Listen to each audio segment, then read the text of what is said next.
Meus amigos, minhas amigas, uma alegria muito grande, uma honra enorme nós termos a possibilidade de nos conhecermos, conversarmos mais e conhecer pessoas interessantes, né? Essa é a proposta dessas nossas conversas semanais. É sempre ter pessoas que agregam, né, para nós e nos ajudam também a abrir caminhos, tanto na nossa mente, quanto também na nossa vida. Na vida profissional, vida espiritual, na nossa vida familiar. Por quê? Porque a ajuda do outro, não é? O que Deus construiu na vida do outro, a gente não replica, a gente não copia, mas a gente se inspira. Então, se inspirar em pessoas que podem trazer algo para nós é muito importante. Por isso, hoje eu trouxe um casal amigo e um casal que a gente conhece há uma longa data, que é a Samantha e o Marçal. Boa tarde para vocês, bem-vindos. Obrigado, Boa pai. tarde. Deus abençoe. Amém. Então, Obrigado. a proposta nossa aqui é essa, não é? É ver aquilo que vocês podem nos ajudar e ajudar também outras pessoas. E verbalizando, falando, compartilhando, de uma maneira muito livre também, para que a gente possa também ter essa maneira de chegar aos corações das pessoas, não é? O Papa Paulo VI diz que as palavras convencem e os exemplos arrastam, não é? Então, vamos ver aqui, a partir do exemplo, a partir do testemunho de Marçal e Samantha, mas começa dizendo um pouquinho sobre a história de vocês, não é? Que, assim, vocês são casados, há quanto tempo, como é a convivência familiar, quantos filhos, é, se apresentem, por favor, assim, para quem não conhece. Primeiras damas, né? A esposa. Pode ser. Então, eu sou Samantha, esposa do Marçal. Nós somos casados há 22 anos.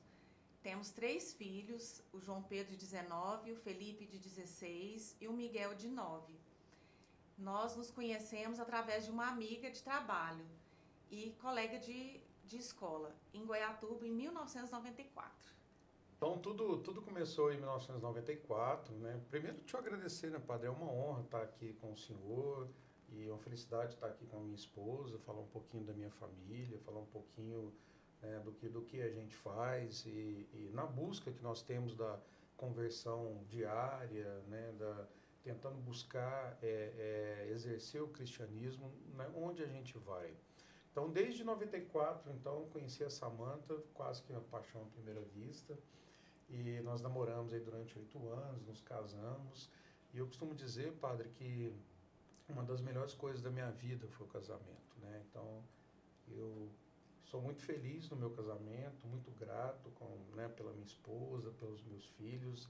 Eu me sinto muito realizado em casa, com a minha família. Sim. E eu tinha assim, uma inspiração muito boa, né, no meu pai, na minha mãe. Eu venho de uma família...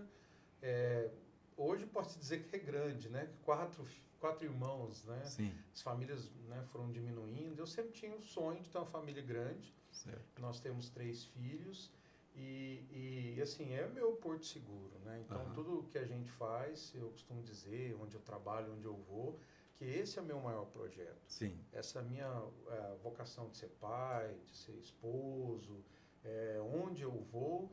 Eu digo, olha, o meu maior projeto é aquele que está lá em casa, a minha esposa, claro, os meus filhos. É o que inspira a levantar, buscar, Exato. Correr atrás das coisas. Agora, a gente tem... a gente tem uma família aqui, assim, o desenho de uma família. Mas essa família não nasceu, digamos assim, do acaso, não é? Onde vocês percebem e como foi que isso foi progredindo a experiência religiosa, a experiência espiritual mesmo, assim, da entrada de Deus na vida de vocês? Eu, assim, começando até antes, então, do casamento, eu venho de uma família onde a minha avó era legionária de Maria, minha mãe também, no interior, e rezava-se o terço lá em casa, pelo menos uma vez por mês, família. Eu participei do encontro de jovens, né, na igreja durante muito tempo. Então eu tive, graças a Deus, assim, uma inspiração, né, da minha avó, da minha mãe, dos meus pais. E assim, buscando os sacramentos e o matrimônio, né? E aí eu falo um pouquinho e passo para Samantha, mas assim que a gente se casou, na época, né, nós atuamos na igreja, inclusive estive como catequista, coordenador de catequista em outra paróquia. Na época, a Samantha fez a Crisma, né? E também, né, em outros momentos, atuou como catequista. E nisso nós fomos trazendo os nossos filhos também. Parece que vocês fizeram experiência de encontro de casais também, não é Encontros isso? de casais, eu acho que isso é muito importante, né? Fizemos experiência de encontro de casais e fizemos todas as etapas do ECC. Do ECC, Fizemos lá e passamos, acho que, por todas as posições ali, né? Ocupou assim, os cargos quase todos. Os cargos quase todos, né? É o casal que coordena ciclo, que faz isso, que faz aquilo outro, que apresenta, enfim. Mas foi uma experiência muito gratificante. E é interessante, padre, porque nessa caminhada, tanto lá na catequese, quando íamos para cuidar dos jovens em retiro, os nossos filhos iam. E também... Pequenininhos, assim? Pequenininhos, todo mundo lá. E no ECC também, levávamos os meninos. E quando a gente ia para os encontros de jovens também, que a gente apoiava como casal, tava lá os meninos. Então, costumo dizer que os meninos já conhecem muito desse movimento. Literalmente de berço. Literalmente de berço, no carrinho, né? Inclusive, né, a Samantha comenta, né, que os meninos até lembram, olha, eu adoro aquele feijão do Segme. Às vezes, porque ia, né, participava e ficava ali. Não é isso? Faz o feijão do Segme. Ainda lembro. São memórias afetivas. Isso. Agora, essa experiência religiosa, isso de alguma maneira direcionou a forma como vocês lidam entre vocês dois, assim, a maneira como vocês buscam superar conflitos próprios de um casal, entrar em acordo sobre determinadas coisas. Como que isso influencia no dia a dia, né? Porque, aí eu faço faculdade, faço graduação, pós-graduação, faço mestrado, participo de não sei quantas palestras, escuto não sei quantas mentorias, isso ajuda. Mas a religião hoje, ela tem papel ainda? Existe espaço para a religião, para os casais, principalmente para os casais mais jovens, para os casais que estão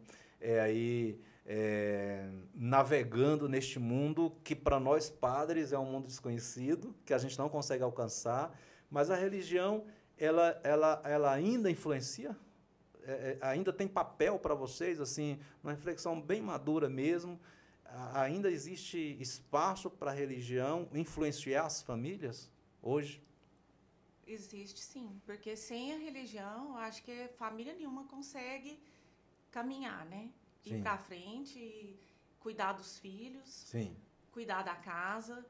E lá em casa, por exemplo, a gente sempre fala com os meninos, porque eu quero um monte de coisa, quero fazer um monte de coisa. Não, mas em primeiro lugar é igreja. Igreja não é só a casa de Deus. Lá em casa também eu considero como uma igreja. É uma igreja doméstica. Uma igreja doméstica, porque a gente fala muito das questões de Deus, né? Nós temos nosso altar, a gente acende vela, reza junto, tem o dia da semana que a gente senta, né, todo mundo e faz a nossa oração, como foi sua semana. Então, acho que assim, que bom. Sem isso,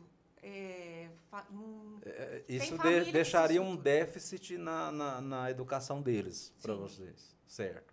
E como casal, vamos pegar aqui um casal que está aí, um casal como vocês, a gente diria um casal jovem, não é? Que está criando filhos, e filhos, uns na faculdade, outros no ensino médio. Dá uma pista para nós, padres, para mim, que eu sou padre, dá uma pista assim, olha, o que a gente acha que a igreja hoje, ela não é que ela seja falha, mas a igreja ainda não percebeu esse nicho, a igreja ainda não percebeu este papel importante que ela tem e o que poderia ser feito da nossa parte. Agora eu apertei vocês. É uma pergunta muito, muito boa, padre, porque assim, nós como cristãos, concorremos com vários estímulos do mundo. Sim. Né? Então, por exemplo, isso que a gente está fazendo aqui agora, um podcast, um YouTube, já é uma linguagem que fala mais com os jovens. Né? Então, assim, acho que a igreja, quanto mais a gente consegue mostrar nas redes sociais, trazer os jovens para um podcast como esse, de alguma maneira aproximar com tecnologia, um aplicativo que fale de Deus, porque os estímulos do mundo são Sim, muitos. sim, sim. Né? E aí essa geração, né, lá em casa, é uma geração dos nossos filhos, o nosso tem 19, já nasceu numa era conectada. Então assim, eles ficam muito... essa é uma luta nossa, inclusive, né, que eu falo para os pais, e eu sou profissional de tecnologia, né, e eu gosto de dizer... e outro dia eu escutei de uma mãe falando assim, né, um testemunho falando, olha, eu fico super tranquila porque meu filho passa o final de semana inteirinho fechado no quarto, no computador. Aí eu disse, olha, muito pelo contrário, né, se você está achando que ele não vai em lugar algum, ele está indo para o mundo inteiro. Tá. Então, assim, a igreja, né, e o próprio Papa mostra e sinaliza isso, que nós temos que dialogar com a juventude, ou seja, buscar esses atrativos para que a gente possa se conectar. Porque esse é um desafio diário, porque os jovens querem lá assistir às séries, querem fazer as coisas deles, mas lá em casa o que a gente diz é o seguinte, tudo a gente pode fazer, tudo posso, mas nem tudo me convém, mas em primeiro lugar, né, a nossa obrigação de cristão, né, o dever da entrega a Deus em primeiro lugar, para depois a gente fazer as outras coisas. Porque se existe uma coisa no mundo de hoje, né, padre, que talvez esteja encadeando toda a ansiedade que a gente vê na sociedade, é querer fazer tudo ao mesmo tempo, não aproveitar as coisas, não vivenciar. Nós vivemos num mundo em que a gente tem que estar dando resposta o tempo todo, é um utilitarismo enorme, né? Para que isso serve? Para que isso serve? Praticamente ninguém pergunta como é que eu vou viver isso, não é? As pessoas sempre estão perguntando para que eu estou fazendo isso. Né? Então, isso é um utilitarismo que acaba adoecendo, né? Criando ansiedades e tudo. Agora, vocês falaram dessa parte, mas também existe aquela parte da contribuição dos próprios leigos que tem formação, né? Que tem informações, formações, caminhada, e que eu não sei se não encontra espaço, não é, na própria igreja, nas próprias paróquias, sobrecarregadas com tanta coisa, não é, com tanta obra, com tanta construção. Eu não sei se não existe espaço ou se não existe interesse também de outros pais de escutarem. Não é? Não sei se vocês têm essa percepção, como se existe uma certa solidão, não é, de dois pais cristãos quando chega na missa e pensa assim, poxa vida, quantos casais tem aqui, quantos deles receberiam um convite para uma conversa, um bate-papo, uma roda de conversa sobre criação de filhos, não é? E isso me deixa como padre preocupado, ao mesmo tempo que nós temos um material humano escasso, não é? Para fazer isso, não é? E às vezes muitas pessoas que têm umas ideias, que têm um conteúdo muito bom, há pouca disponibilidade, não é? Devido à correria, devido a uma série de coisas, não é isso? O senhor está coberto de razão, né? Uma vez a gente escutou de um casal do interior do SCC, nesses encontros, né, na regional, e a gente viu que a taxa de avanço dos casais do interior até a segunda, terceira etapa era maior do que os da capital. E aí eu experimentei isso eu perguntei, né, padre, experimentou, né? Inclusive acho que um casal, inclusive de Vianópolis, a gente perguntou, foi para eles. E por que, na opinião de vocês? Aí a pessoa falou, olha, é porque lá a gente não tem shopping center, não tem não sei o quê. A concorrência é menor. E começou a dizer, olha, porque eu me lembro, assim, no interior, eu e o Samanta viemos de lá também, quanto era comum a gente fazer essas reuniões nas famílias, em casa, para rezar o terço. E hoje, Infelizmente, as pessoas moram no condomínio e não conhecem quem está no apartamento ao lado. E nem tem interesse, muitas vezes, né? Interesse, pelo utilitarismo que o senhor falou, olha, eu tenho que entregar isso, eu tenho que fazer, eu tenho que estudar, eu tenho que fazer, e acabou o dia. Acabou. Né? A agenda está sempre lotada.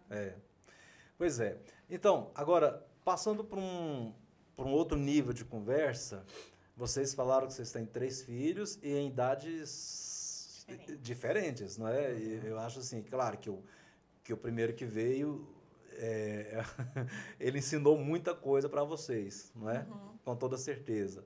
Assim, eu para mim, né, que o primeiro filho, ele não é que é um cobaia, mas ele é um mestre, não é? Porque acaba ensinando muita coisa para os pais, não é? E graças a Deus vocês têm um filho, o mais velho, pelo menos assim, muito centrado, né? Muito concentrado e centrado no que quer, né? Ele é bem disciplinado nas coisas que ele quer. E ele demonstra isso claramente, não é isso? Eu até costumo falar que quando o Felipe veio, que se soubesse que o segundo era tão fácil de cuidar, o segundo podia vir primeiro do que o primeiro. Pela experiência, mas, né? Pela experiência, mas o primeiro é muito veio... mais fácil, sabe lidar com o choro. Certo. E nessa luta, nessa batalha, né, de educar, criar, levar para a escola, fazer... É claro que vocês falaram sobre a experiência religiosa, mas eu queria puxar um pouco mais sobre... que contribuição que nós poderíamos deixar para os pais que têm crianças, adolescentes e mesmo crianças de colo hoje, não é? Como é que eles poderiam ajudar os filhos a não só pensarem no futuro, mas projetarem o futuro, não é? E se isso se isso é invasivo ou não? Até que ponto isso é invasivo? Até que ponto isso é direcionar segundo a nossa vontade, segundo os nossos, quer dizer, projetar neles os nossos sonhos, né? Aquilo que nós não conseguimos fazer e que muitas vezes pode parecer frustração e a gente projetar, como muitos pensam, e até onde isso é uma necessidade paterna e uma necessidade materna. Né? Samantha e Marçal, vocês têm assim aqui, agora, neste momento, uma missão, não é? E a missão que eu dou para vocês é essa: nos ajudem a pensar assim, não é? Como é na casa de vocês, como foi na casa de vocês desde o princípio. Houve um momento em que vocês tiverem que conversar sobre isso, ou momentos em que vocês tiverem que conversar sobre isso? Não. Não é bem assim, a coisa não é solta desse jeito, nós não vamos criar nossos filhos por instinto. Aconteceu esse momento? Então, eu acho assim, voltando um pouquinho mais, como que a gente consegue, até hoje, resgatar e sentar com eles. Às vezes a gente senta tudo junto, às vezes senta cada um no seu momento, por ser de idades diferentes, claro. né? Mas, assim, até hoje, o João Pedro, semana que vem, vai fazer 20 anos, mas até hoje ele deita no colo, ele abraça, ele beija. Então, acho que essa aproximação afetiva...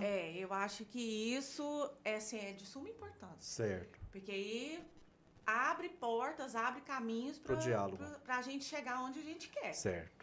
Né? E tem abertura o tempo todo. E é assim com o João Pedro, com o Felipe e com o Miguel também. Então, você vê aquele homão, tem dia que ele senta, literalmente senta no meu colo, eu falo, João Pedro, agora levanta, que agora eu não dou conta. Então, sim. Eu acho que a partir daí.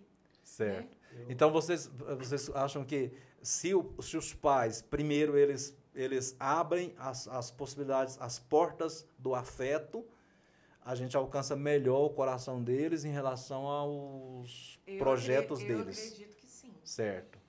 Tá. Eu acredito assim, padre. O senhor perguntou se a gente sentou em algum momento e falou. Eu acho que a gente faz isso o tempo todo, graças a Deus. Como casal. Como casal, né? O tempo todo a gente está olhando para os filhos e tomando decisões e olhando individualmente também, porque são três cada um com a sua, né, identidade. Puxar a rédea também o tempo todo, né? Puxar a rédea, alguns, né? Enfim, né? dar o tratamento que que a gente entende que cada um deveria ter. Eu brinco, assim, eu falo pro pessoal, na verdade não é uma brincadeira, é uma coisa muito séria. Quando eu me casei e fui ter o primeiro filho, e eu falo isso para Samantha e para todo mundo, que meu objetivo, padre, um deles era, no mínimo até 18 anos, o meu filho vai me cumprimentar com um beijo, todos os dias. Né? E ele já tem 20. E ele toma bênção a hora que ele chega, a hora que ele sai, a todo momento. Ele vai almoçar, ele volta. Então, assim, esse olhar no olho, receber, como foi seu dia, né? A gente sempre pergunta para os meninos, eles perguntam para a gente também. Então, a gente tem, quando a gente se encontra, um momento de diálogo. Né? A gente está interessado em saber. Isso não é uma coisa que se improvisa na família. Não é. Não é. É uma meta. Isso tem que ficar bem claro. Não. De repente, assim, agora eu vou improvisar na minha família, que eu vou botar isso, porque me deram um conselho assim. Os 3 abraça, beija, mas não... Às vezes a gente chama, vem cá, fica aqui um pouquinho. Tem um que às vezes não quer, entendeu? Isso. Cada pessoa é uma pessoa lógico, diferente. Personalidade diferente, tudo, então, né? Sim, mas todos 3 têm esse carisma. Agora, quanto à questão de projetar o futuro deles, não é? De ajudá-los eu vou melhorar a pergunta. Como ajudá-los a fazer um projeto de vida? Legal. Padre, antes de entrar nisso, assim, eu queria só dar um passo atrás e depois eu entro nisso em seguida. Uma decisão que nós tomamos, que eu acho que foi muito importante para nós, né, e eu acho que isso pode ser um testemunho importante.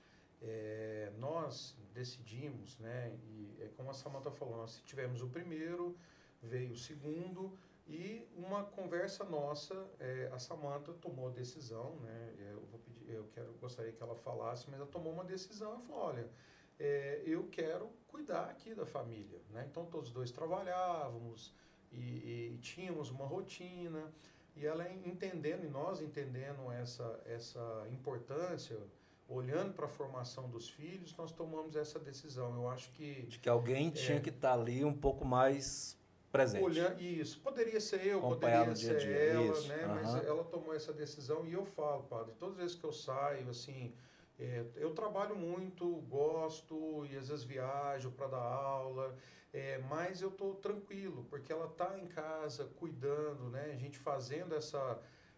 gestão compartilhada da família, mas eu acho que isso foi muito importante e precisa ter coragem para fazer isso no mundo de hoje, né?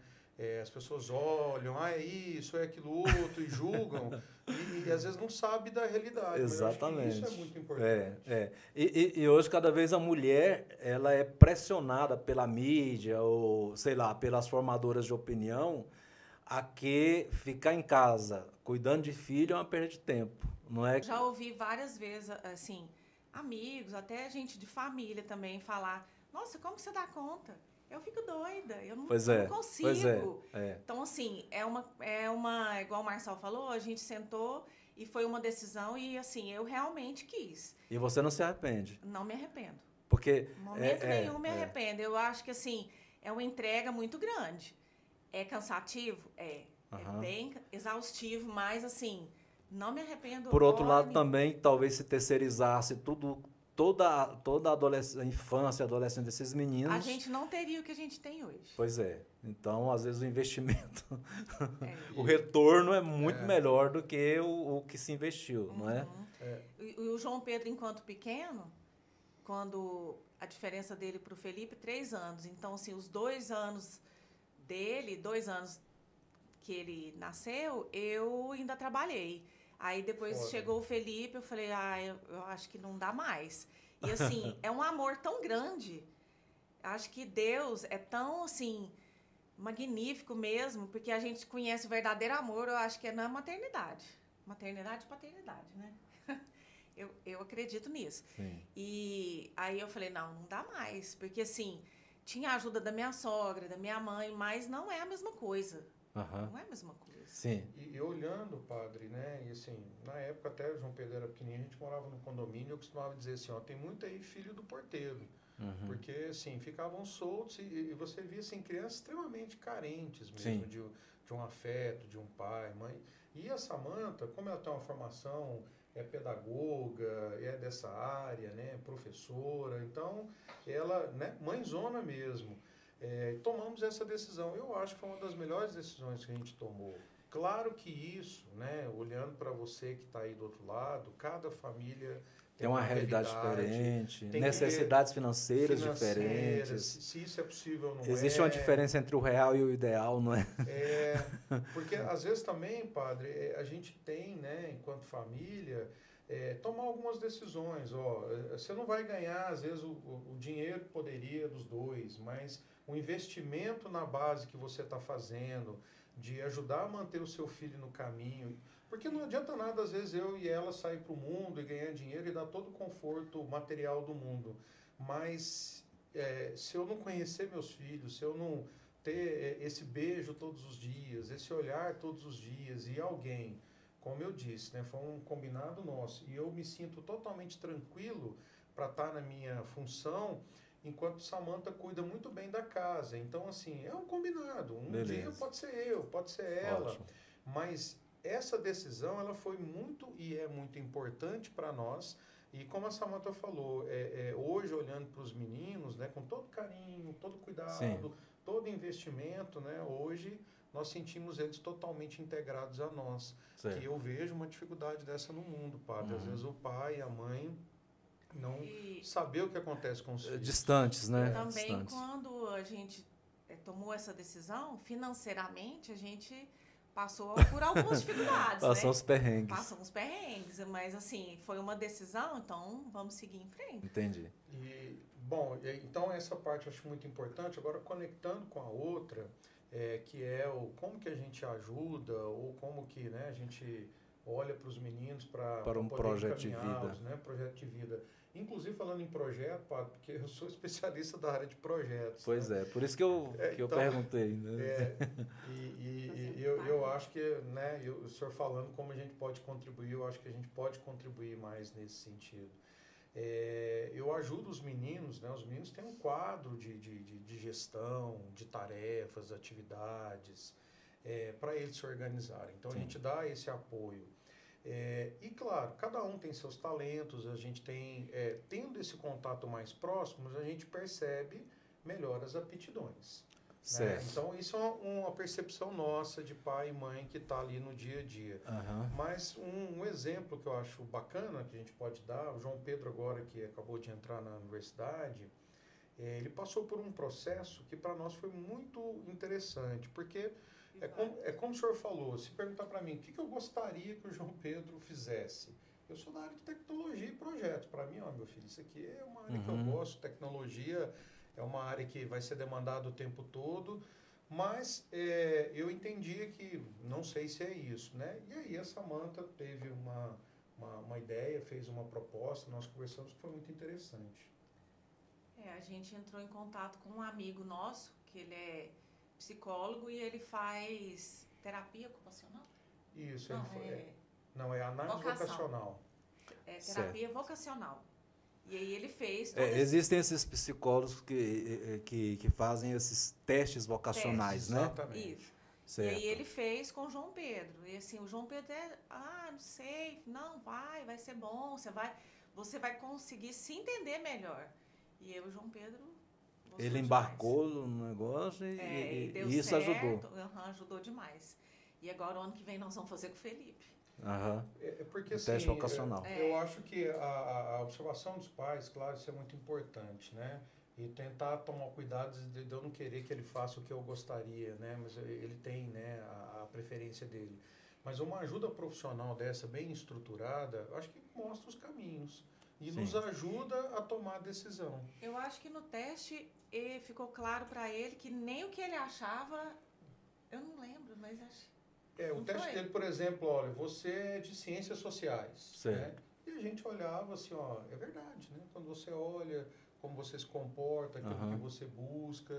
Então, acho que, claro, não é só isso para tomar a decisão, mas eu acho que isso é importante também. Põe na balança. Põe na balança, as observações do dia a dia, a aptidão, aquilo que ele busca, e um acompanhamento desse, né? Você faz um investimento, né, para tentar entender porque aí a gente, ou seja, né, tem um risco menor dele fazer alguma coisa que de repente vai frustrar lá na vai frente. frustrar na frente, ou porque era moda, ou porque às vezes era eu que queria, ou a Samanta que queria que ele fizesse. A turma da escola também, né? Porque no terceiro ano tem muito disso. Tem um tanto de amigo que está fazendo tal coisa e quer fazer aquilo também. Entendi.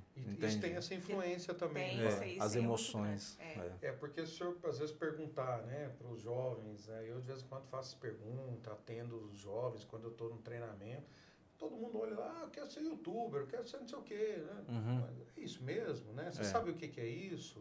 Né? Já pensou nisso? Como que você vai estruturar? Então, assim, eu acho que esse é o cuidado também, né? De mostrar para eles, com a nossa experiência, que tem um mundo, né? Que tem com esse lado muito imediato do mundo de hoje. Mas, você é youtuber. Você vê o agora, mas não consegue... Não consegue se enxergar lá na frente. Exatamente. E às vezes não tem um mínimo de dom para aquilo ali também, né? Não tem um mínimo de dom para aquilo. Agora, nós temos, recapitulando, isso, não é para pais e filhos. Você tem ali você tem seus filhos, tenta trazê-los pela parte afetiva, não é? Que precisa, porque eles são pais, eles precisam sentir essa segurança de que são amados, queridos, etc. Depois, a partir daí vocês conseguem entrar nos aspectos, digamos, não emocionais da vida deles, como profissão, como vocação, etc. Muito bem. Isso aí vamos dizer que um pai, uma mãe esteja aqui nos escutando e fala assim, não, tudo bem, ótimo, então eu preciso melhorar o meu relacionamento pessoal com os meus filhos. Eu acho que começa por aí, meu relacionamento pessoal. Antes de dizer assim, não, eu vou levar para a igreja, tem que rezar, vamos rezar o terço. Primeiro eu preciso, ao meu ver, não é? Eu preciso trazê-lo para perto do meu coração, não é? E a partir daí, sim, entrar, porque facilita muito, né? Entrar em determinados assuntos, inclusive sobre matrimônio, perfil da esposa, o que a gente... idade para namorar, essas coisas todas, não é isso? É isso aí. Porque você não pode trazer para a igreja forçado, né? Trazer ele, vamos dizer, na marra. Eu acho que chega na igreja e não vai estar na igreja, mas não está nem prestando atenção no que está acontecendo. Então, assim, eu acredito que não é por aí. A pescaria é pelo coração. Eu sempre digo que a gente evangeliza pela atração, não é? Então, eu preciso atrair pelo meu modo de rezar, pelos frutos que a religião trouxe para mim. Isso ajuda demais. Obviamente que eu não posso ser permissivo e vir para a missa e deixar os meninos jogando videogame, não é? Não. Agora, pulando um pouco mais ainda, avançando, né, para a gente até ir encerrando o nosso bate-papo, curiosidade que eu tenho e que eu gostaria de... Bom, com certeza isso, a vida familiar ajudou muito, a experiência de igreja ajudou muito, mas, Marçal, você que está mais lidando no dia a dia do mundo do trabalho, assim, qual que é a diferença entre coach e mentoria? Existe uma diferença entre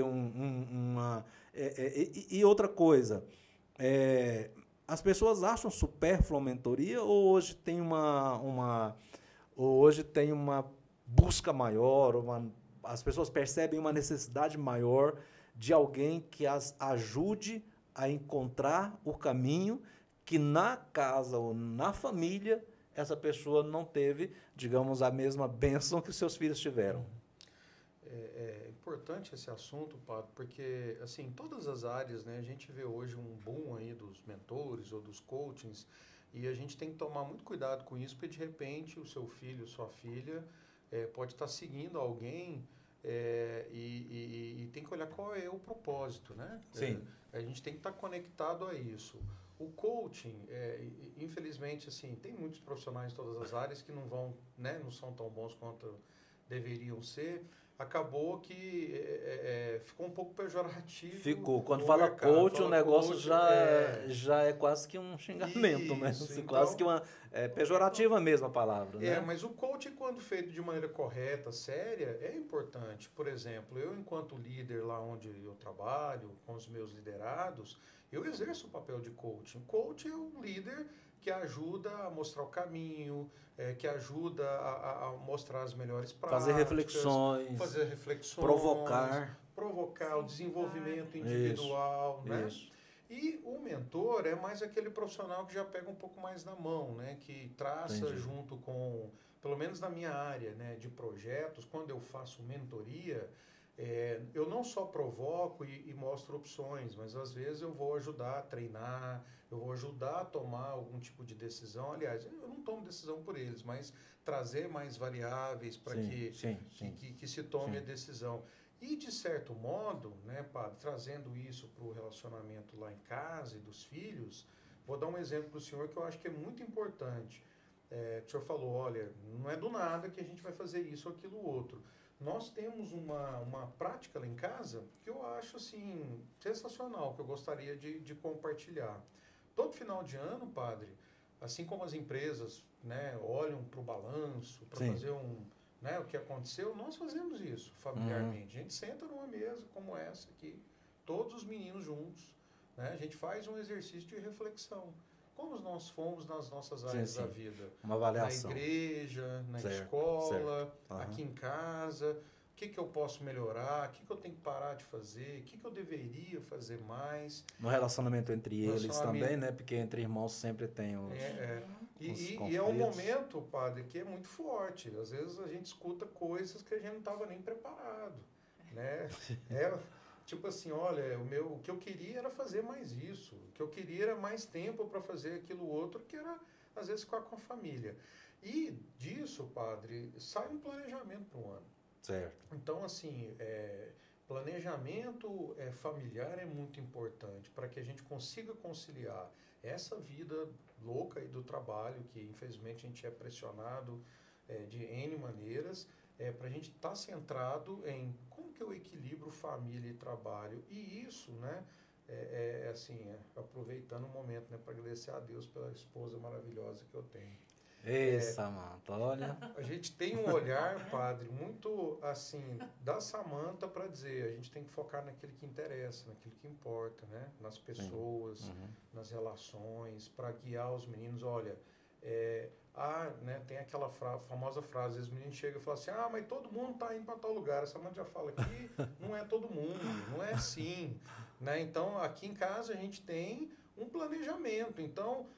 mas eu não vou, tal hora eu vou jogar bola. Não, o seu compromisso é a missa. A gente já combinou que nesse final de semana a gente iria à missa tal horário. Então, a gente não negocia isso. Certo. Como a Samanta falou, por exemplo, às vezes a pessoa está fora da igreja, o levar, né, obrigado, às vezes isso acontece, precisa, mas a pessoa de alguma maneira vai se converter.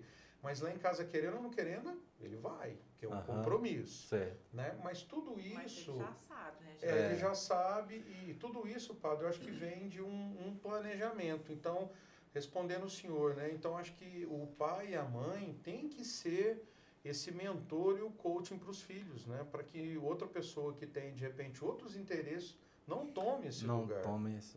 Quer dizer, a gente não pode terceirizar. Não pode terceirizar. A educação de filhos... Por outro lado, também a gente percebe assim, alguns que não têm um pai que teve uma formação, uma mãe que não teve uma formação, mas que aquele jovem, aquele adolescente, ele vai precisar de alguém extrafamiliar, né? Alguém de fora da família, seja ali um diretor espiritual, seja um psicólogo, um terapeuta, alguém no trabalho, uma mentoria, uma instituição que ajude essa pessoa, né? Porque o que a gente percebe hoje, assim, por exemplo, filhos que têm pai e mãe juntos hoje, quando a gente faz um retiro, quando a gente junta os nossos meninos da Crisma aqui, é minoria. Então, é minoria. Então, a gente poderia dizer assim, essa minoria dificilmente tem digamos assim, essa base, essa percepção, e dificilmente tem essa direção para a vida.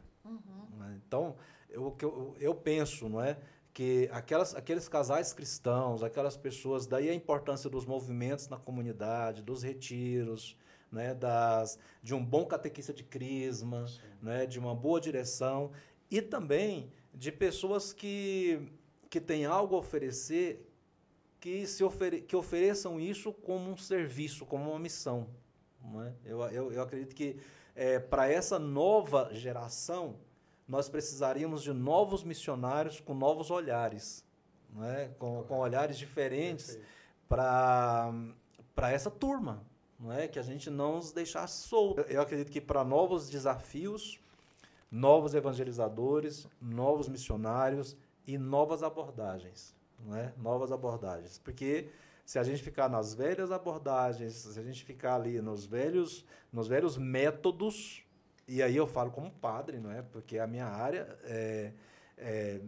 mas eu acredito que isso vale para os pais, isso vale para os catequistas, isso vale para a comunidade católica e a comunidade cristã, não é? Que a minha percepção é que nós estacionamos no tempo, enquanto que a garotada está indo para frente e sozinha, completamente sozinha, desprovida de direção. Isso porque, mas isso tinha que ser uma base familiar, isso tinha que ser... Mas igual eu falei para vocês, a maioria absoluta ou só tem o pai, ou só tem a mãe, ou mora com o avô, ou mora com a avó, ou é guarda compartilhada, ou mora com os dois, mas mal se falam, mas mal se falam dentro de casa por causa de tanta briga, de tanto... Não faz uma refeição juntos. Não faz refeição juntos. Então, eu acredito que a gente não é adotar, não é? Adotar essa garotada, mas a nossa missão, né? Aquilo que nós recebemos quando jovens, eu acredito que era uma coisa mais assertiva, porque eram desafios da nossa época de juventude cristã, não é? Agora, e os desafios da nova turma que está aí? Quem responde? Quem ajuda? Não é? Então, quase que um grito que a gente, como padre, deixa aqui também, não é? E que, ao mesmo tempo, você é um homem que foi treinado para ver a metade do copo cheio, a metade do copo vazio, né? Foi um homem treinado para ver para enxergar nichos, não é? Então, eu acredito que na igreja, se há hoje uma grande demanda, essa demanda se chama novos métodos de evangelização, novos métodos de chegar perto e de dar a parte afetiva, espiritual e direcional, no sentido da vocação, e alerta para essa turma nova que está aí, que eu diria que é quase órfã. O senhor tem total razão, né? Eu acho que nisso, a gente pode ajudar ou contribuir, porque é tornar, né, a igreja, né? Claro que a igreja é atrativa, já é o lugar onde a gente se encontra com Deus, mas tornar, não diga a igreja, mas os métodos de evangelizar mais atrativos, mais brilhar o olho que responda da às novas né? gerações. Isso. Que as novas gerações, né, sintam-se, vamos dizer assim, né, sintam-se atraídas. Exatamente. Né? Que apaixone, né? Mas eu acho que foi um bate-papo bom, né? Não esgotou tudo que eu queria perguntar, não explorei o tanto que eu queria explorar, mas eu acredito que teremos outras oportunidades. Agradeço a paciência de quem nos assiste, a equipe, e agradeço sobretudo vocês, né? Dá um abraço nos meninos, diga obrigado por eles emprestarem vocês aqui hoje, né? Para vocês estarem aqui conosco. Nós é que agradecemos a parceria e é um prazer estar aqui com o senhor sempre. Amém, amém.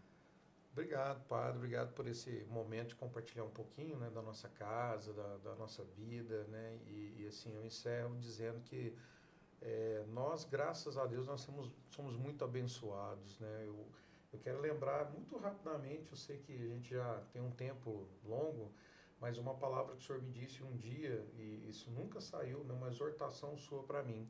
Um dia eu estava trabalhando na igreja, amarrando uma decoração, E o senhor passou por mim, eu fiz uma brincadeira, eu estava subindo na escada, pá, estou subindo na vida. O senhor falou assim para mim, meu filho, você já subiu muito, né? O senhor olhou para mim e eu comecei naquele momento a refletir o quanto Deus é bom na minha vida, o quanto Deus, né, tinha, né, me levantado, né, não por mim, por meu mérito, mas o quanto que eu tinha uma família abençoada, um emprego, oportunidades, né? Então, às vezes, né, a gente precisa, nós enquanto família, e eu falo isso, mas a Samantha sempre, eu acho que ser grato, né, por aquilo que a gente tem, né? As dificuldades, os problemas, eles acontecem o tempo todo, mas toda vez que sai para trabalhar, né, pela honra e glória do Senhor me ilumine, que o Espírito Santo me conduza e que a minha casa esteja protegida, né? Então eu vejo assim, Padre, a única maneira de nós lá no trabalho dar testemunhos de uma vida cristã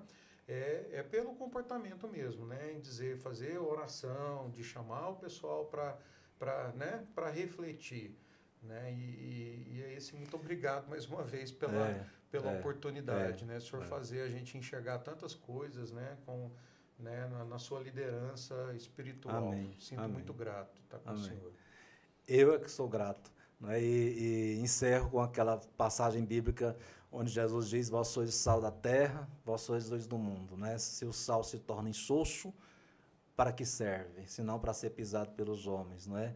E se você acende uma lâmpada e coloca debaixo da vasilha ou debaixo ou debaixo da mesa, para que serve essa lâmpada, né? Aqueles que Deus proveu de bênçãos são aqueles que devem iluminar e devem temperar essa terra, né? Devem temperar esse mundo. E obrigado por vocês responderem a isso, né? Deus lhes pague. E aos que nos acompanharam, que estão nos acompanhando, um grande abraço.